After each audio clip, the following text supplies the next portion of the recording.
Hello guys, hello Earth Signs, Virgo, Capricorn, and Taurus. Welcome dito sa aking channel, Plaren 888. Welcome guys. Oh, choices din. Okay, so yung message sa your first card is the same sa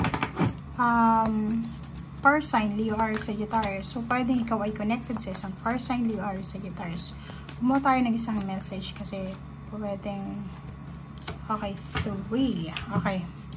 So, nakikita natin dito sa baraha mo, Earth Signs, na binibigyan ka ng universe ng ating Panginoon ng choice or decision, or may kailangan kang pagdesisyonan.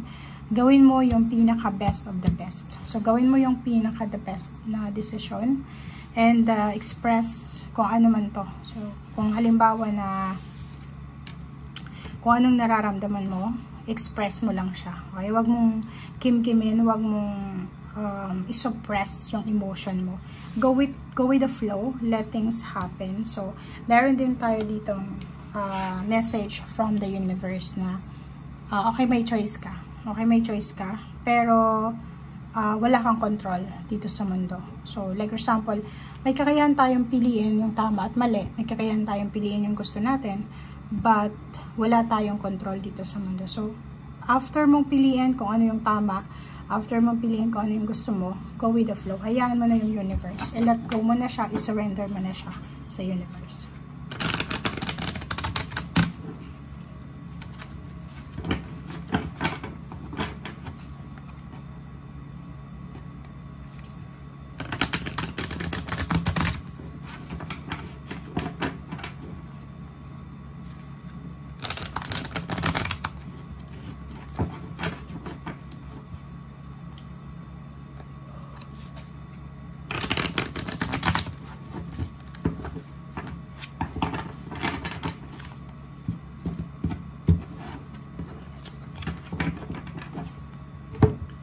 Okay, Page of Swords.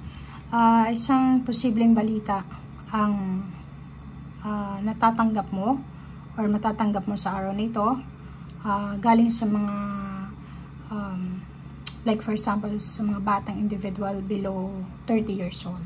So, good news, information, pwedeng chismis din, or kung ano man tong balitang ito na matatanggap mo sa araw na ito, ay posibleng magdala to sa'yo ng honor, ng happiness, ng fulfillment. So, posibleng may matagal ka nang hinihintay na clarity, diba? Good news or answer.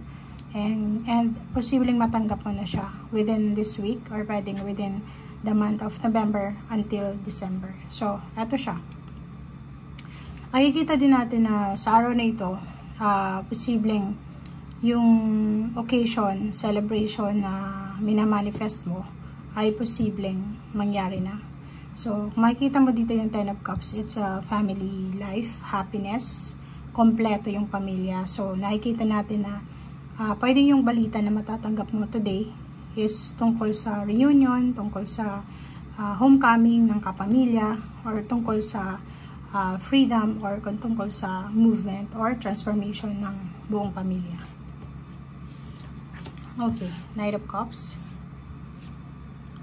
Okay, kung single ka naman, nakikita natin dito na pwedeng may mag-offer sa'yo ng relationship and medyo naguguluhan ka kung ano yung gagawin mo. Yun nga yung sinasabi sa'yo dito, make the best choices.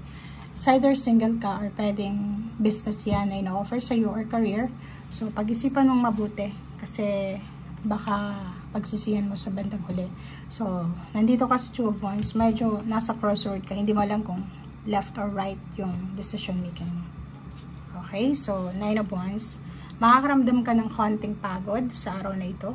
Pwedeng sa sobrang trabaho, or pwedeng sa hindi ka makatulog sa gabi, and then sa umaga. Syempre, pag puyat tayo sa gabi, pag hindi tayo nakakatulog sa umaga, pagod na pagod tayo. So, eto yun, pwedeng makaramdam ka ng pagod.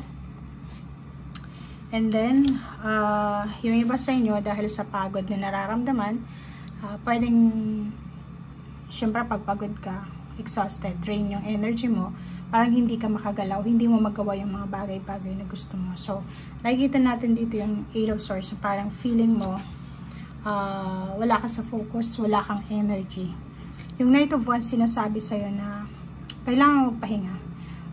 As much as possible, if nakakaramdam ka ng pagod, nakakaramdam ka ng medyo exhausted ka na, drain na yung energy mo, ipahinga mo siya para ma-recover mo or makarecover ka ng strength, physical strength, emotional.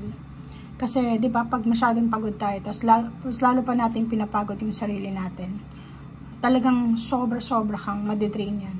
Okay? So, hindi ka naman robot na tuloy lang ng tuloy. Okay?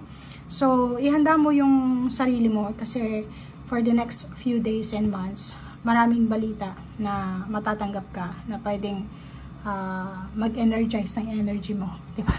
Parang magdadala sa'yo ng excitement and confidence and then kilig. Parang ganun. Okay? And King of Wands, yung iba sa inyo dyan, kailangan yung magpahinga talaga. Tingnan mo to. So, itong Four of Swords, sinasabing pahinga. Much needed rest, much needed time para sa sarili. Huwag kang masyadong babad na babad sa trabaho. Kasi itong King of Wands, nakikita natin na sa ngayon pa lang, kailangan mong magpahinga na. Kasi in the next few months or years in 2025, sobra kang mapapagod. Mas nakakapagod yung 2025 kasi magiging abala ka. So ngayon pa lang, ihanda mo na. Dapat yung health mo is secured na, stable na. Para pagharap mo ng 2025, fresh na fresh yung energy mo. And ready ka na kahit ano, pwede mong suungin. Okay? Emperor. At ang Emperor na to is nagsasabi sa'yo ng kailangan ng balanse. Wag mong pagurin. So parang yung concern ng baraha mo sa ngayon is kailangan mong magpahinga. Kailangan mong bigyan ng sarili mo ng time para makapag-rest and rejuvenate, makapag-isip-isip ng konti. Diba, makapag-spend time na solo lang, or yung alam mo yon na maalis yung pagod, makapag-relax. Okay? Four of Cups. So, nakikita ko sa'yo dito, may hinihintay kang stability. Pwedeng nasa long distance relationship, naghihintay ka na umuwi yung person mo, or pwedeng naghihintay ka ng stability. So, siguro sa ngayon, kasalukuyan, hindi pa masyadong stable yung sarili mo or yung buhay mo, but in the long run, sinasabi sa'yo dito, ano man tong hinihintay mo na stability, ay posibleng ibibigay ito sa'yo ng universe. Ito yung parang, yung iba, naghihintay kayo na makapagpatayo ng bahay, makaipon ng pera, makapag-travel, makapagbakasyon.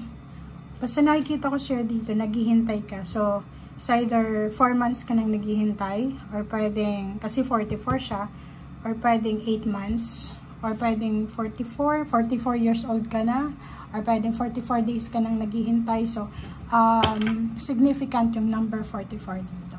Okay? And sinasabi sa'yo dito ng baraha na, yun, prioritize your physical, mental health. Okay?